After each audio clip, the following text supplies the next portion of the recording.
notre Dieu, nous te disons merci, toi qui es Dieu. Nous bénissons ton Saint-Nom parce que nous sommes rassurés d'une chose, lorsque toi tu nous protèges, nous avons l'assurance. Laisse que ton nom puisse être glorifié, que ton nom puisse être élevé, car tu es Dieu. Merci pour tes bienfaits, merci pour ta présence au milieu de nous. Merci parce que nous croyons que tu nous exauces et tu nous fais du bien. Au nom de Jésus, nous avons ainsi prié. Amen.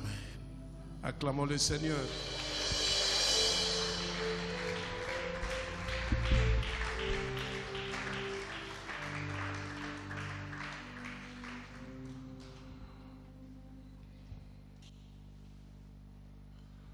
Amen. Tout est accompli. Et c'est Jésus qui dit ça sur la croix. Et nous sommes en train d'apprendre et comprendre pourquoi Jésus a dit tout est accompli.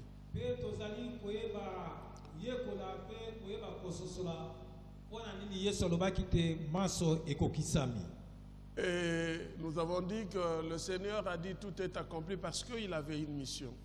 Et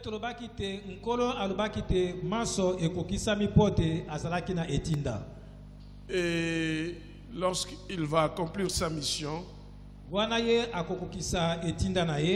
il va dire tout est accompli. Amen. Amen. Dans le premier jour, nous avons eu à lire les 3 évangiles. Nous avons lu Jean 19, 30. Nous avons lu Matthieu chapitre 1er, verset 18 à 21.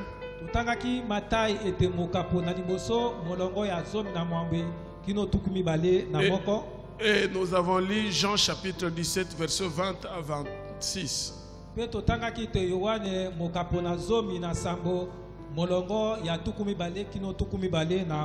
Dans Jean 19, 30, Jésus-Christ a dit tout est accompli.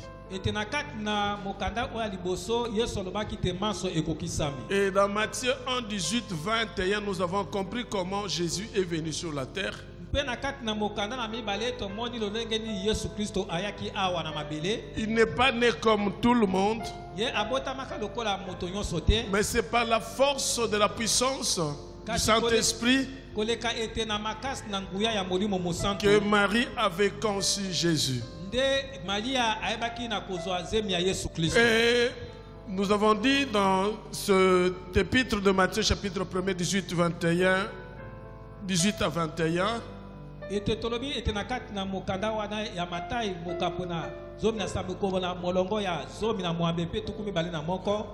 la Bible nous dit que Jésus devait naître dans la famille de David, le roi David.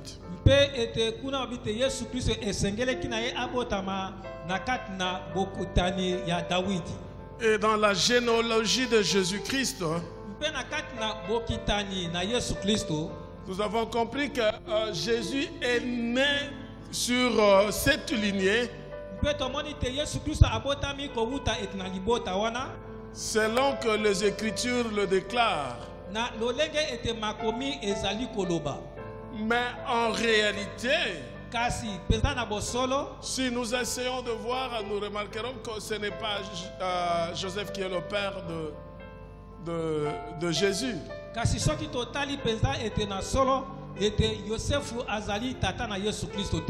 Mais hier nous avons dit que lorsque vous rencontrez une personne,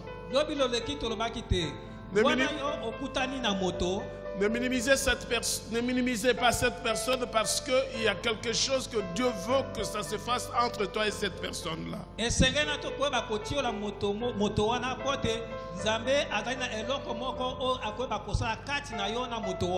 Si Joseph n'avait pas accepté Marie, la naissance de Jésus allait avoir quelques difficultés quelque part. Et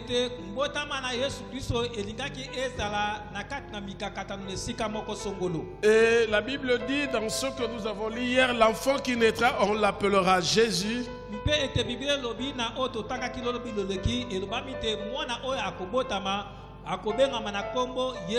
Et c'est lui qui va sauver son peuple de leurs péchés.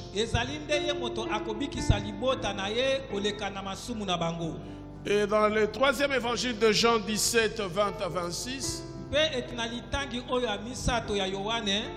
là nous avons vu comment Jésus-Christ, lorsqu'il a fini sa mission, il a prié pour lui-même.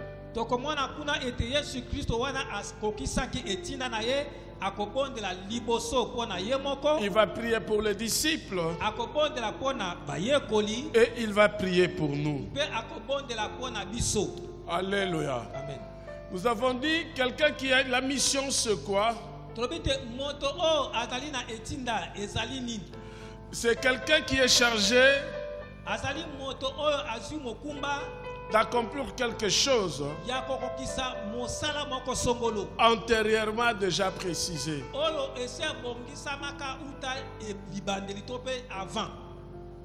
Amen. Et nous avons eu à parler de la mission de Dieu. La mission de Dieu, il n'a pas commencé ça avec Adam et Ève. Il a commencé bien avant, lorsqu'il eut l'idée de créer le monde. Alléluia. Amen. Donc la mission de Dieu trouve son origine en Dieu lui-même. Et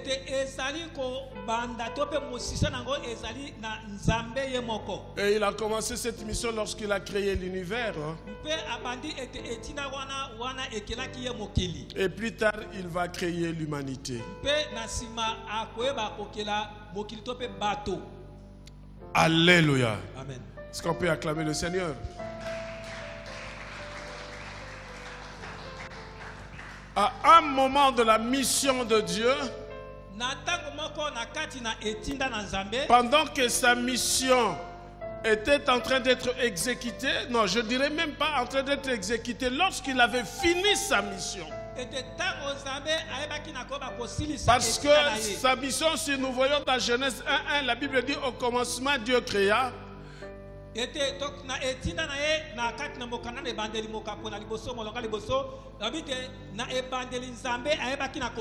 nous voyons la suite, comment il a créé le ciel et la terre, les animaux et tout ce qui existait. Il a séparé le ciel, la nuit et le jour, la terre et les eaux, les animaux, toute espèce, nous avons vu.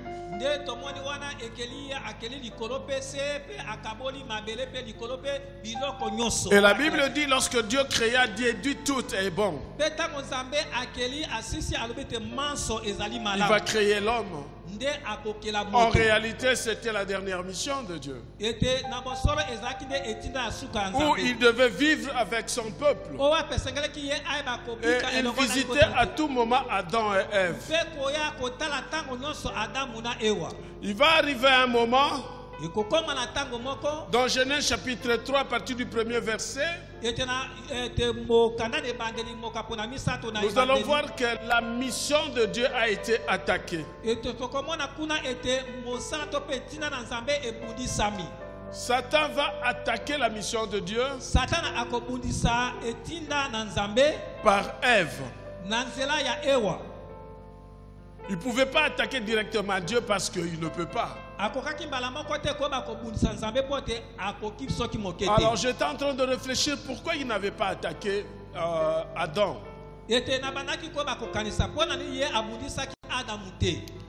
Alors je réfléchis sur ça, je me dis certainement parce que Dieu avait parlé à Adam.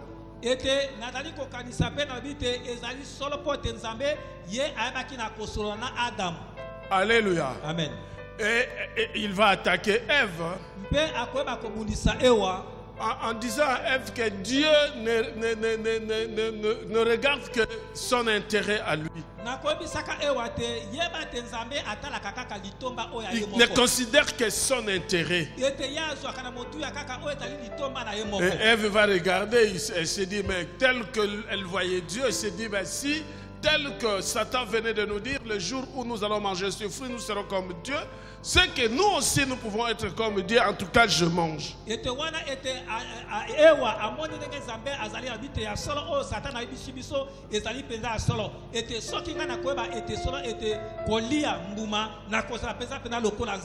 En fait, ça c'est le plus grand problème de l'homme. L'homme ne veut jamais être dépendant. L'homme veut être libre. Vous allez remarquer même dans la suite, lorsque vous lisez dans la Bible, vous allez remarquer quelque part, même lorsque Dieu a choisi le peuple Israël.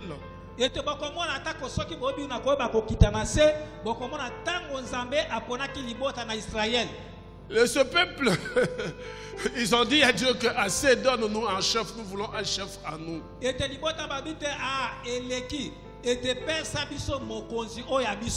En fait, la nature de l'homme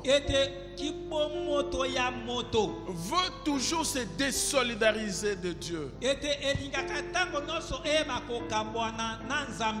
Mais Dieu, dans son amour, il est là et il cherche toujours l'homme. En réalité, la Bible nous dit, lorsque Dieu avait donné des instructions à Adam, il avait dit, le jour que vous allez manger ce fruit, vous mourrez.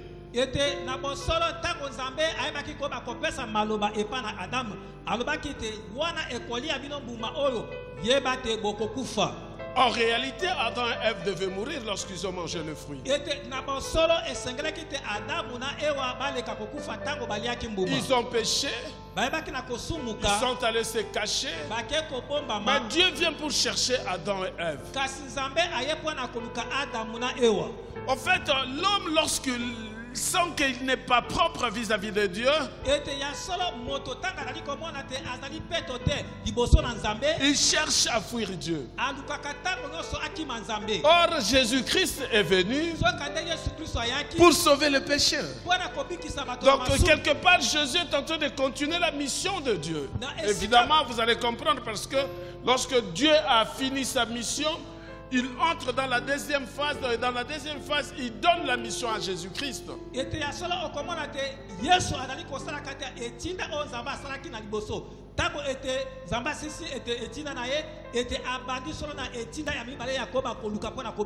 vous allez remarquer qu'il y a un lien, ou il y a un parallélisme entre la mission que Dieu avait faite à l'origine et la mission de Jésus.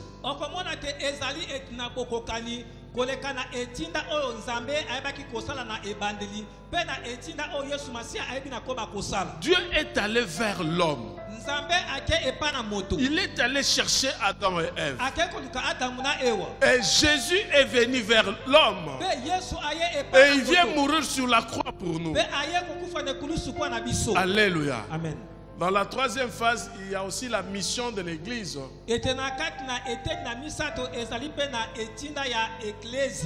Qui n'a rien à voir avec la semaine pascale.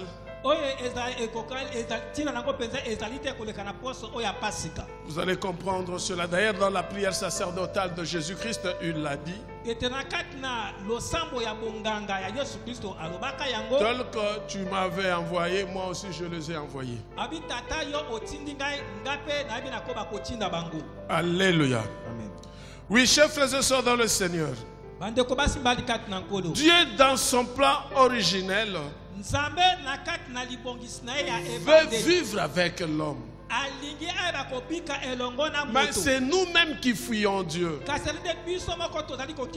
Je voudrais te dire une vérité. S'il n'y avait pas le péché, Jésus-Christ n'allait pas porter le corps humain et venir sur la terre.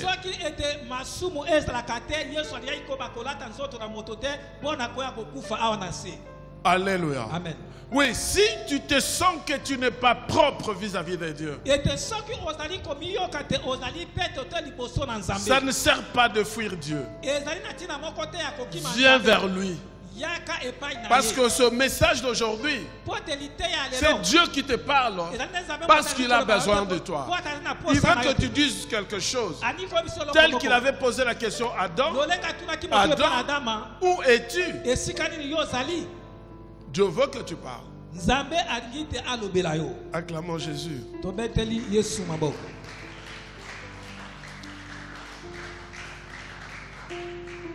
Nous avons eu à parler lorsque Adam et Ève ont péché, Dieu a tué un animal pour couvrir la nudité d'Adam et Ève.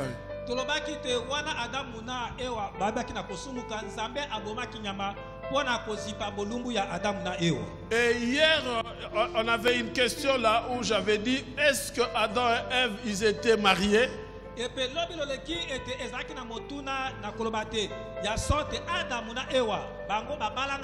Est-ce que Adam était l'époux de Ève?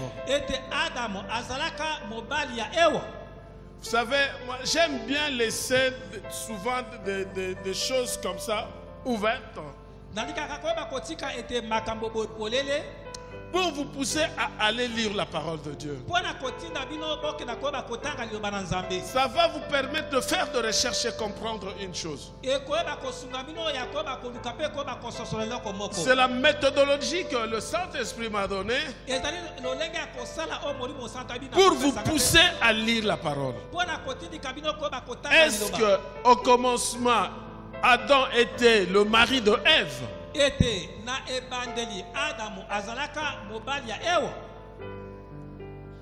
Qui a lu la Bible? Oui. Nous commençons par qui? Le micro, s'il vous plaît.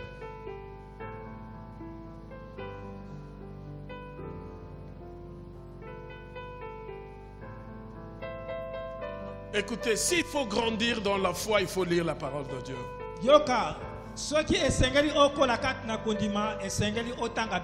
Mais avant qu'on continue, je voudrais dire une chose. Avant que tu donnes à Naomi le micro et puis à Maman Lily.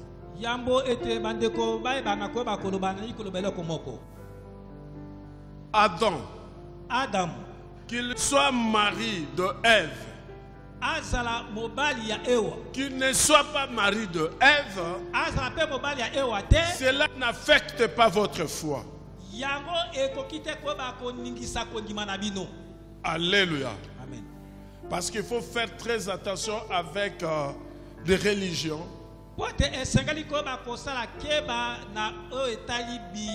Et faire très attention avec des doctrines. La doctrine ne t'amène pas au ciel. Alléluia. Amen. Alléluia. Amen. J'insiste là-dessus. Parce que si tu n'es pas aguerri, tu vas faire la théologie comme science. Non, tu vas faire la théologie comme science. Tu vas faire la théologie comme science. Ok, Kosala. Tu risques de devenir un athée. Alléluia. C'est comme ça que lorsque j'ai envoyé le frère Dieu merci à le faire la théologie, je lui avais préparé bien avant. Il y a des choses qui sont dans la Bible qui ne sont pas expliquées des fois. Tu n'as pas besoin de chercher à entrer dedans. D'ailleurs, Jésus-Christ lui-même par moment il a dit, on lui pose des questions, il dit, il parle la parabole pour que vous ne compreniez pas ce qu'il est en train de dire.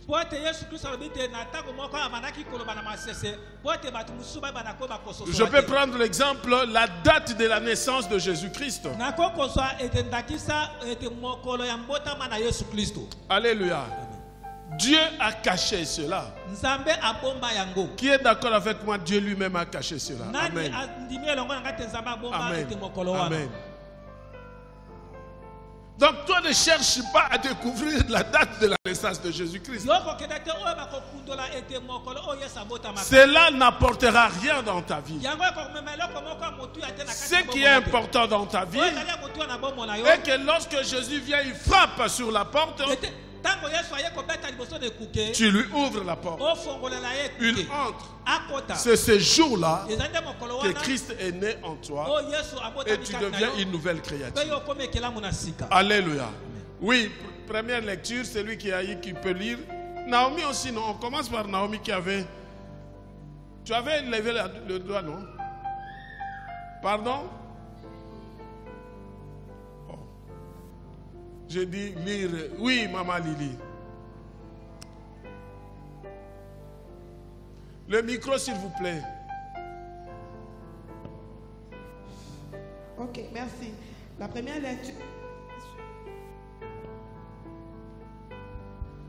sur Genèse, chapitre 1, verset 28.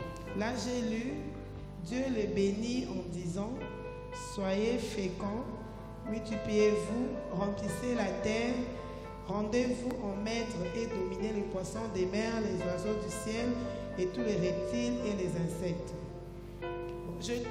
Et puis que j'avais compris. J'ai lu encore sur Genèse chapitre 3, verset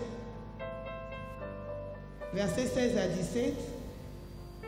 La Bible nous dit, il dit à la femme, donc c'est Dieu qui dit à la femme, j'augmenterai la souffrance de tes grossesses, tu enfanteras avec douleur et tes désirs se porteront vers ton mari, mais il dominera sur toi. Il dit à l'homme, puisque tu as écouté la voix de ta femme et que tu as mangé de l'arbre au sujet duquel je t'avais donné cet ordre, tu n'en mangeras point, le sol sera maudit à cause de toi. C'est à force de peine que tu en tireras ta nourriture tout le jour de ta vie. Ok. Alors, ma question est la suivante. Au début, lorsque Dieu créa Adam et Ève, Dieu a amené Ève vers Adam pour lui dire que voici la femme que je te donne, que tu feras avec des enfants et tout et tout. Il n'a pas dit à Adam que voici la femme que je te donne. Il a juste fait une être semblable à Adam. Et c'est Adam qui avait dit, voilà cette fois-ci, la chair de ma chair, l'os de mes os, parce qu'il a compris que ce n'était pas un animal comme les animaux qui étaient présentés devant lui, les animaux qu'il avait nommés. Il a vu que c'était quelqu'un comme lui. Mais quand il a quand même dit que la chair de ma chair, l'os de mes os, ça veut dire que... Oui, Papa Rasson. On a juste quelques minutes pour ça et puis on va passer. Ok. Je pense que j'ai lu Genèse, mais il n'est pas clairement dit que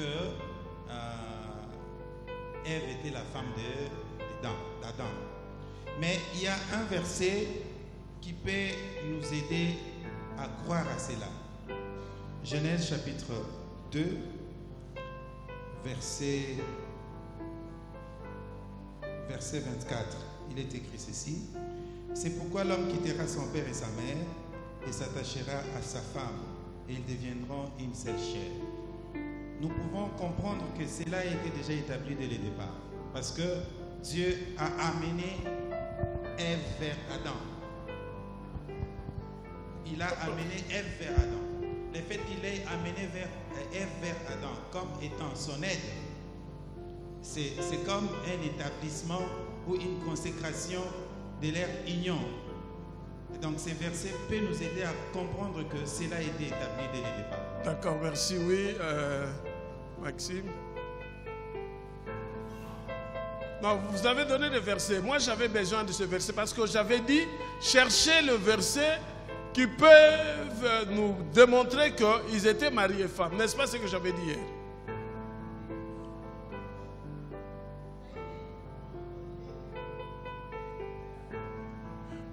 Oui, écoute, tu es en face d'un professeur qui peut te compliquer pour voir si réellement tu as compris ce que tu as lu. Hier, je n'avais pas dit tout au début. C'est lorsque tu as lu le verset que j'ai dit, est-ce qu'au début, Dieu l'avait amené comme tu n'as pas compris? Amen. Oui. Oui, je suis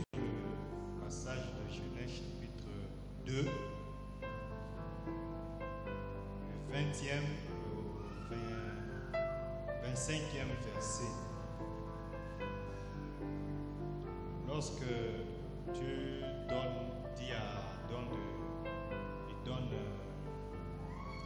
il lui dit de nommer les autres créatures, et Dieu fait dormir Adam profondément. Et il prend, Dieu forma une femme de la grotte qu'il a prise de l'homme, et il amène la femme vers Adam. C'est déjà une union. Le fait de prendre la femme et de l'amener vers Adam, c'est déjà une union. Ok. À part ça, à la fin là,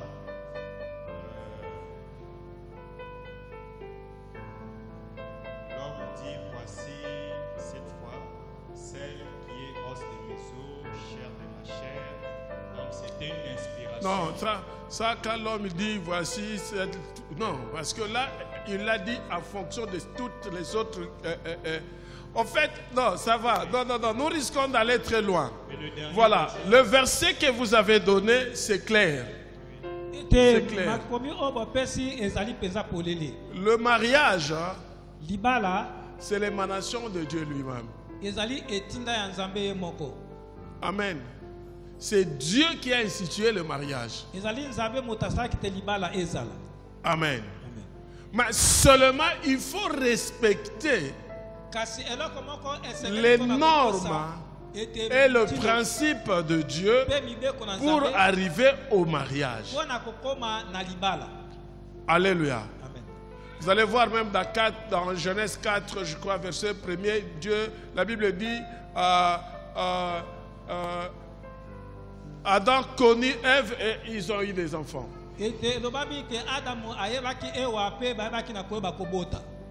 C'est sa femme. Alléluia. Maintenant, je voudrais enlever dans votre tête et que vous ne fassiez même plus le débat sur ça. Lorsqu'il y a une religion où il y a une doctrine qui dit que le péché de Ève, c'était que Ève s'est accouplée avec Satan. Alléluia. Il faut enlever ça. Ça ne sert même pas de les écouter. Parce que ça ne sert à rien. Parce que on nous dit, qui peut me dire qui a écrit la Bible?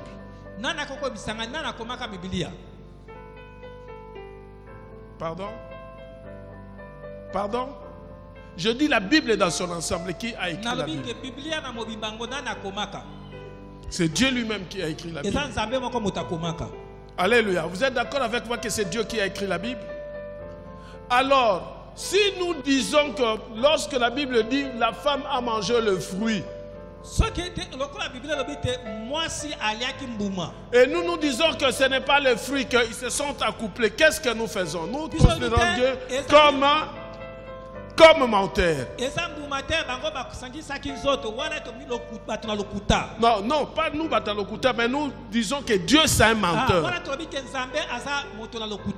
Or, la Bible nous dit qui est menteur. Alléluia. Vous avez compris. On ne cite pas les noms de doctrines des églises ici, mais vous devez comprendre que la Bible dit Satan, dès le départ, il était menteur. Et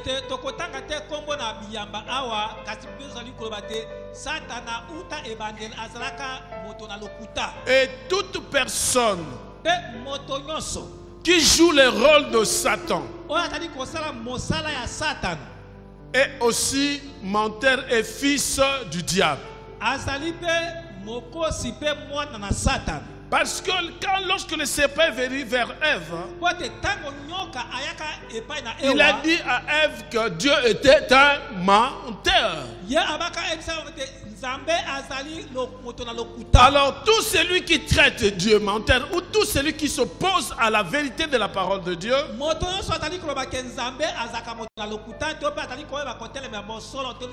est fils du diable. Amen. Acclamons Jésus.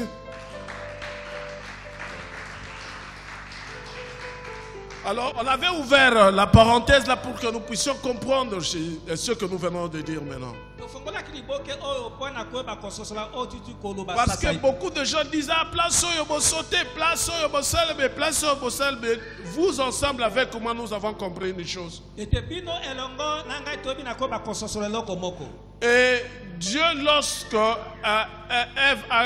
Adam a connu sa femme, la Bible a dit.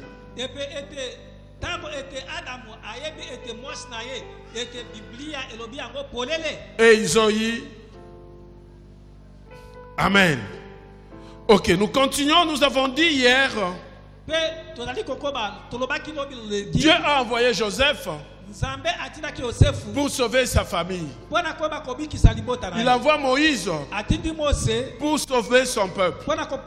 Pourquoi il avait envoyé Joseph sauver sa famille et Moïse sauver son peuple? Parce que c'est par cette famille-là que son peuple devait continuer avec Dieu. Alléluia. Amen. Nous allons voir, il y a eu beaucoup de ce genre de personnes qui ont été envoyées par Dieu. Et d'autres n'ont pas été envoyés par Dieu. Tous ceux qui n'ont pas été envoyés par Dieu, nous les considérons comme étant de faux prophètes. Alléluia. Acclamons Jésus. Qu'est-ce que nous comprenons ici? Nous comprenons que Dieu, dans son activité missionnaire, c'était justement pour sauver la nation. Comme la Bible le dit, les brebis perdues de la maison d'Israël.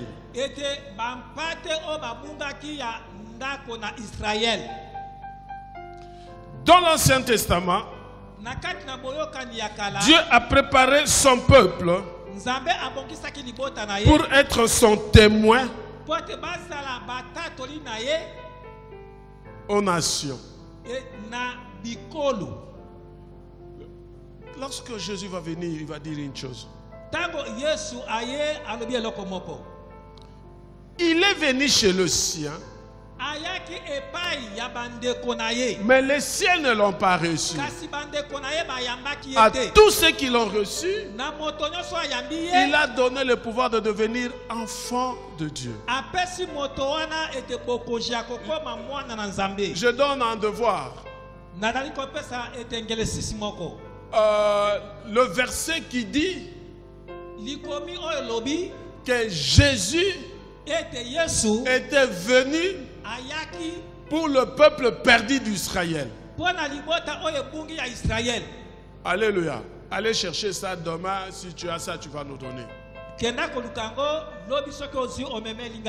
Voilà ce que dit la Bible. Que ces livres de la loi ne s'éloignent pas de ta bouche. Médite les nuits et jours. C'est alors que tu vas mener ta vie telle que cette parole te montre comment tu peux l'amener.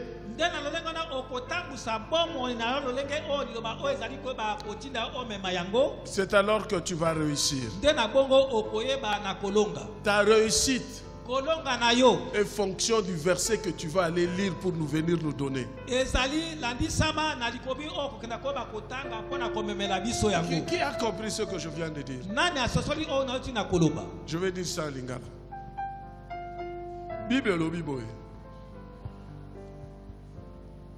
Liloba Nzambe, la Bible, la parole de Dieu, et Seigneur Nayoko méditer yango mikolo nyonso. Sokozo méditer yango mikolo nyonso ezolongwa na monoko na yo te okotambola ndenge Bible esengeli yo tambola. Amen.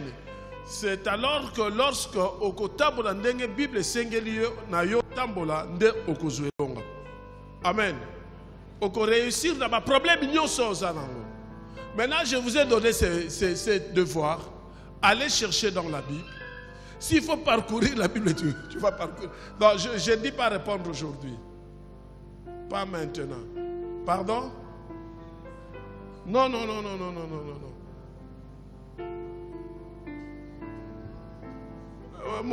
En fait, lobby, il y a la comment on a papier, on peut s'engager.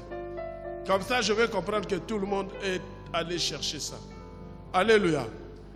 Acclamons le Seigneur parce que nous avons c'est un séminaire.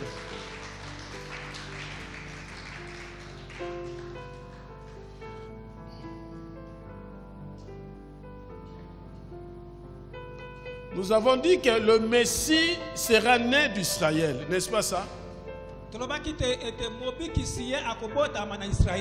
Je voudrais faire maintenant une comparaison ou un parallélisme de l'appel d'Abraham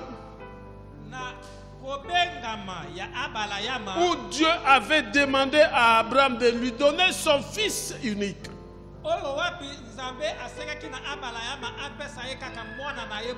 Isaac. Et nous comparons par le Fils unique de Dieu, Jésus-Christ. Alléluia. La Bible dit, c'est encore un autre devoir, la vie est dans le sang. Amen. Cherchez ça et ramenez ça demain. Maintenant, lorsque Adam et Ève ont péché, Dieu avait tué un animal. Mais la colère de Dieu n'a pas été apaisée.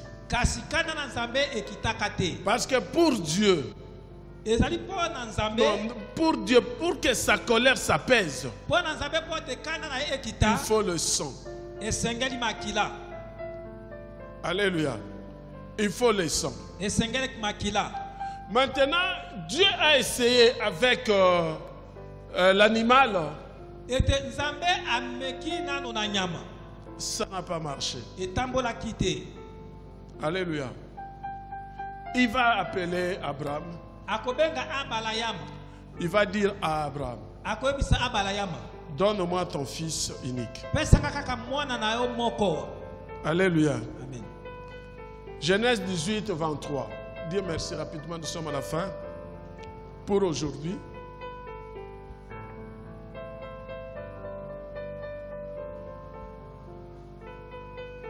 Genèse 18, 23, que dit la Bible? Genèse chapitre 18, verset 23. Oui. Abraham s'approcha et dit, feras-tu aussi succomber les justes avec les méchants?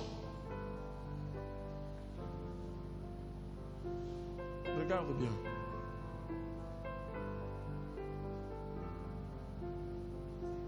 « 7, 23, je crois. Regarde. Genèse chapitre 17, verset 23.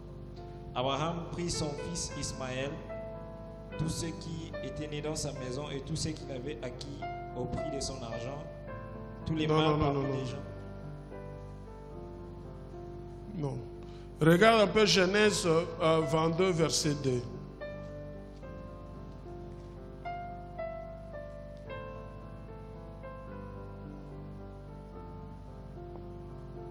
Genèse chapitre 22, verset 2. Dieu dit, prends donc ton fils, ton unique, celui que tu aimes, oui. Isaac.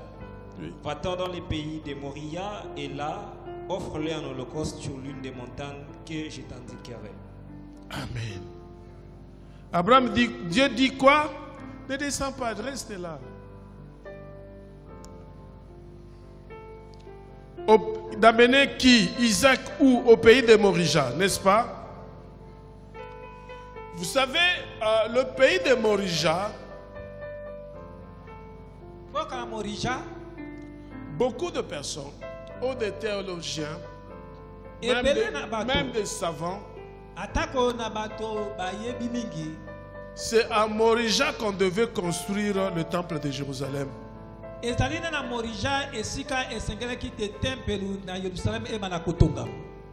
à côté du temple de Jérusalem, c'est l'endroit où Jésus-Christ devait être sacrifié.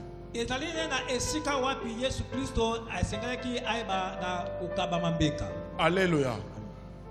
Donc nous voyons Dieu demandait à Abraham son fils unique qu'il le sacrifie. En fait, c'était Dieu dit, la Bible dit Dieu voulait faire quoi? Tester Abraham. Pour voir si réellement Abraham le met. Et Abraham a prouvé à Dieu qu'il l'aimait. Voilà ce qui va se passer. Qui avait porté les fagots de bois pour qu'on aille sacrifier Isaac?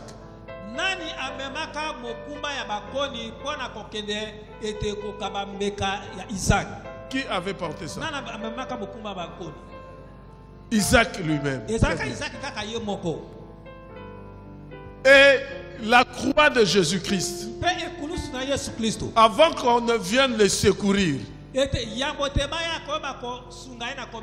avait porté la croix?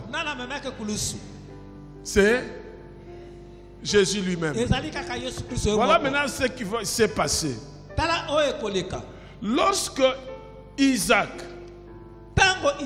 va poser la question à Abraham, j'ai vu le bois, j'ai tout vu, mais où est l'animal? Quelle a été la réponse d'Abraham? L'Éternel pourvoira. Dans cette réponse d'Abraham, il y a deux choses. Soit Dieu va donner un animal, soit Dieu va se donner lui-même. Alléluia. Amen. Pour sauver l'humanité. J'ai dit bien, il faut le sang. Abraham enlève Isaac. Et il prend l'animal que Dieu lui avait donné et présente ça comme holocauste à Dieu. Est-ce que cela a effacé le péché? Alléluia. Et Dieu va continuer. La Bible dit Dieu va se donner lui-même.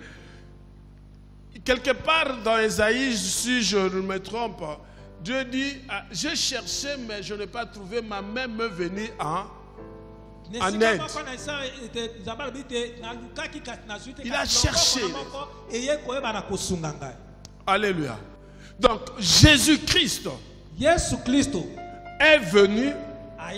Évidemment Dieu lui-même, il fallait qu'il se donne pour que toi et moi nous puissions être sauvés. Voilà la raison de cette semaine pascale. Voilà pourquoi Jésus a dit tout est accompli. Parce qu'il fallait une mission ultime où il devait absolument avoir la suppression de nos transgressions, de nos péchés.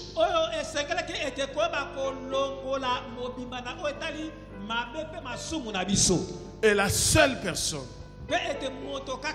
qui pouvait le faire, c'était Jésus-Christ. Alléluia. Amen. Il est venu pour que nous soyons sauvés. C'est comme ça. Sur la croix, il va dire tout est accompli. Qu'est-ce qui est accompli? Il fallait que le péché soit effacé. C'est comme ça que lorsque nous avons eu à expliquer l'arche de l'alliance, nous avons dit que le couvercle là, c'était des liens de propitiation, de propitiation.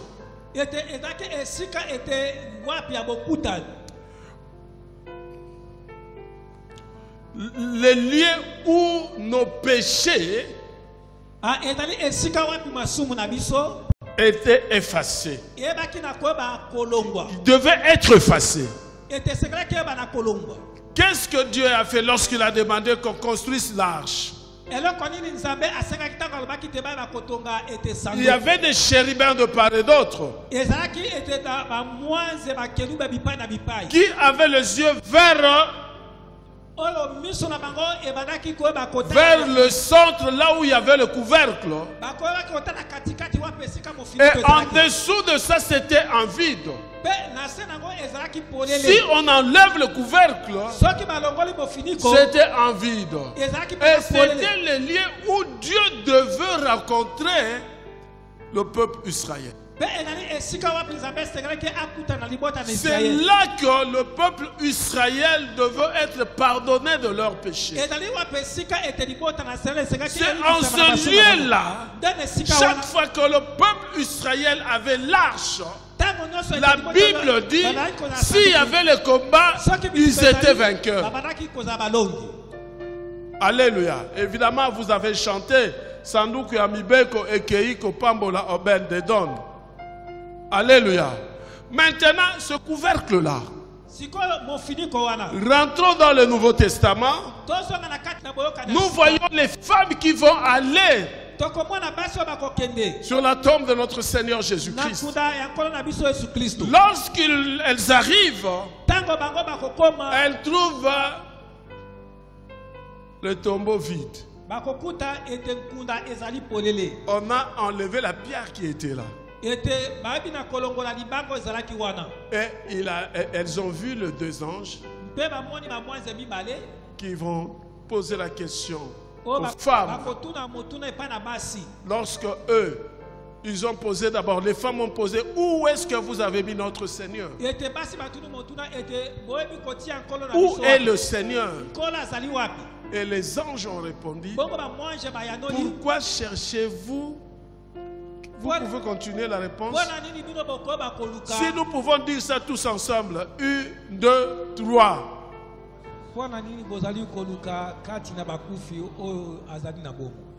Alléluia. En fait, Pâques, c'est une traversée. Une traversée de la vie du péché à la vie de la sanctification. Alléluia. Pâques, avec Jésus-Christ, nous donne la vie et permet à ce que nous rentrions dans le plan original de Dieu où nous devons toujours être avec le Seigneur. Jésus dit ceci: si tu m'aimes, mon Père va t'aimer, mon Père et moi nous viendrons à toi, nous ferons de toi notre demeure. Au début, j'avais dit que Dieu veut habiter avec son peuple. Et Jésus-Christ dit ceci: je serai avec vous tous les jours jusqu'à la fin du monde. Mais comment? Il dit: je ne vous laisserai pas orphelins. Je vous enverrai ce que le Père avait promis. Le Saint-Esprit. Alléluia. Voilà pourquoi, quand Jésus-Christ est ressuscité, avant qu'il ne monte au ciel, il va souffler sur les disciples. Recevez le Saint-Esprit. Moi, ce n'était pas la plénitude du Saint-Esprit. Ce n'est que 50 jours après que le Saint-Esprit va descendre du ciel pour habiter en nous. Tout enfant de Dieu a besoin de la plénitude du Saint-Esprit. Alléluia. Tout enfant de Dieu a besoin du baptême dans le Saint-Esprit. Et cela n'est possible que si Christ est ressuscité en ta vie. Alléluia. Amen. Mort avec nos péchés, ressuscité avec notre vie.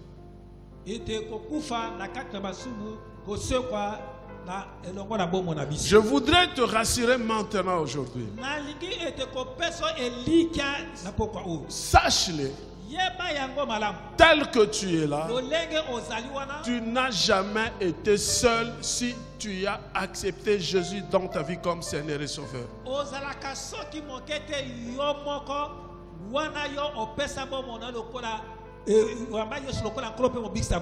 Quelles que soient les circonstances, quels que soient les problèmes,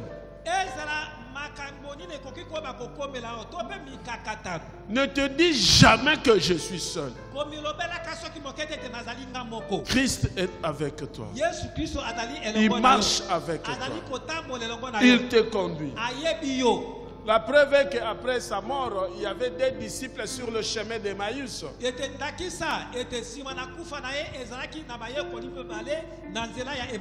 Dans les inquiétudes, ils parlaient entre eux. Jésus était avec eux. Ils ne savaient pas qu'ils étaient avec Jésus. Il fallait que Jésus coupe le pain et leur donne pour qu'ils comprennent que c'était Jésus. Christ dit ceci: si tu ne manges pas de mon corps et si tu ne bois pas de mon sang, tu n'as pas la vie. La vie, nous l'avons à Jésus-Christ. C'est Jésus-Christ qui est le chemin, la vérité et la vie, qui nous amène au Père. Alléluia. Manger le corps du Christ, boire le sang de Jésus-Christ, ce n'est pas la Sainte Seine dont je fais allusion, mais c'est ta vie de chaque jour. Alléluia. Amen. Parce que la Bible dit: si je vis, ce n'est plus moi qui vis, mais c'est Christ qui vit en moi. Alléluia. Amen. Ta vie de chaque jour doit refléter Jésus. Alléluia. Amen. Oui. Ah, amen. Ta vie de chaque jour doit refléter Jésus-Christ. Nous fêtons Pâques. Ce dimanche, nous allons célébrer Pâques. Mais comment tu vas célébrer Pâques? Alléluia. Est-ce que ta vie reflète Jésus-Christ? Est-ce que lorsqu'on te regarde, on peut dire que celui-ci ou celle-là est enfant de Dieu?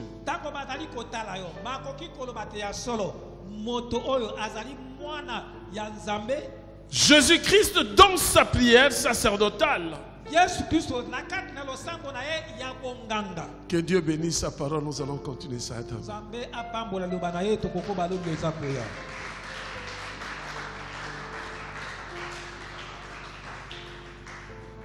Vous avez beaucoup prié, moi je vais déclarer juste pour vous, nous pouvons nous lever.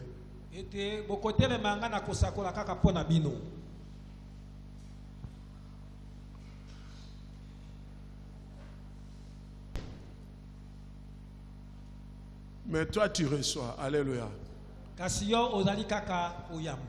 Ce n'est pas ta foi que je demande, mais c'est ma foi. Alléluia. Le Seigneur nous a donné le mandat de bénir son peuple. Il y a des catégories de personnes qui passent des moments difficiles, où leurs affaires ne marchent plus. C'est comme s'ils sont en train de tourner à rond. Je déclare, parce que Christ a dit que tout était accompli, aujourd'hui, que tes affaires marchent au nom de Jésus. S'il y avait un esprit derrière, et je suis convaincu qu'il y avait un esprit derrière, parce que Dieu, lorsqu'il nous a créés, il nous a créés non pas pour échouer dans ce que nous faisons. C'est vrai, la terre devait donner les épines. C'était une condamnation. Maintenant que Jésus-Christ a dit tout est accompli, toutes les déclarations qui étaient comme des condamnations dans Genèse, je change toutes ces paroles de déclaration de condamnation en bénédiction au nom de Jésus. Amen. Car la Bible dit, il n'y a plus de condamnation pour ceux qui sont en Jésus-Christ. Parce que tu travailles. Et Dieu a dit, je bénirai le travail de tes mains. Pourquoi il l'a dit? C'est juste pour enlever la malédiction qui a été déclarée. Et comme il nous a donné le mandat, je déclare que le travail de tes mains soit béni au nom de Jésus. Amen. Et que tout ce que tu vas toucher sera béni au nom de Jésus. La Bible dit, Christ n'était pas pauvre, mais il s'est fait pauvre. Je déclare, la pauvreté ne peut jamais être ton ami ou ton apanage. Je le déclare au nom de Jésus. Amen. Car il a dit tout est accompli. Dans Luc 4, il dit, l'Esprit du Seigneur est sur moi. Il m'a oint pour annoncer une bonne nouvelle. La bonne nouvelle pour toi aujourd'hui. Si tu étais aveugle, que tu voies. Si tu étais captif, que tu sois libre. Si tu étais malade, que tu sois guéri. Si les portes étaient fermées devant toi, que ces portes s'ouvrent. Oh, cela au nom de Jésus. Amen.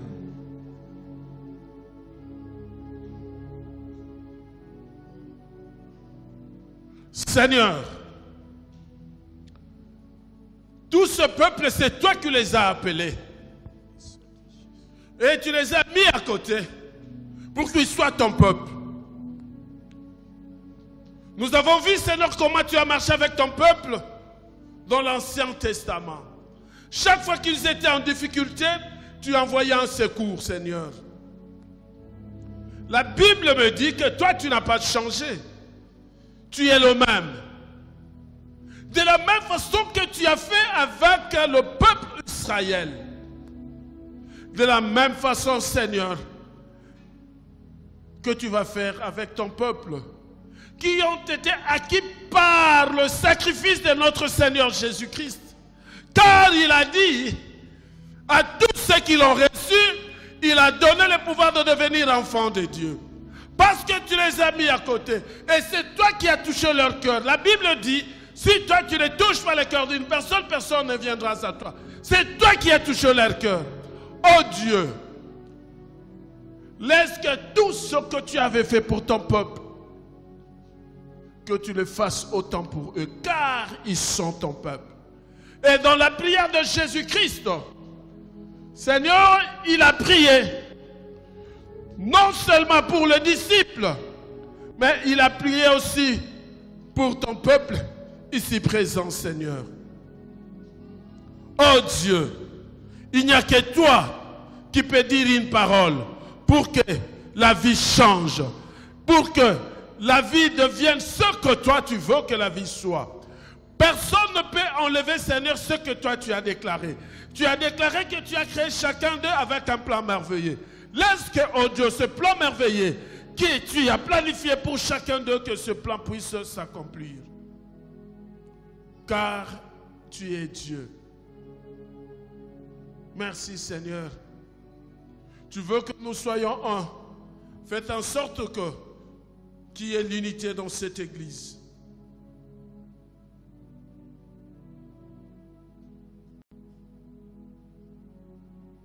Ils sont dans le monde, nous sommes dans le monde, mais nous ne sommes pas de ce monde. Mais Jésus t'a demandé de ne pas nous ôter de ce monde, mais de nous garder. Ce que je demande, Seigneur, que tu gardes ce peuple et que le sang de Jésus le couvre, que le sang de Jésus le protège, que le sang de Jésus balise leur chemin. Et je leur déclare tous comme étant des zones interdites. Aujourd'hui, ils sont une fois de plus détachés de l'arbre de la connaissance du bien et du mal, et je les attache tous à l'arbre de vie qui est Jésus-Christ. Que l'honneur et la gloire te reviennent à toi et toi seul. Au nom de Jésus, nous avons ainsi prié. Amen.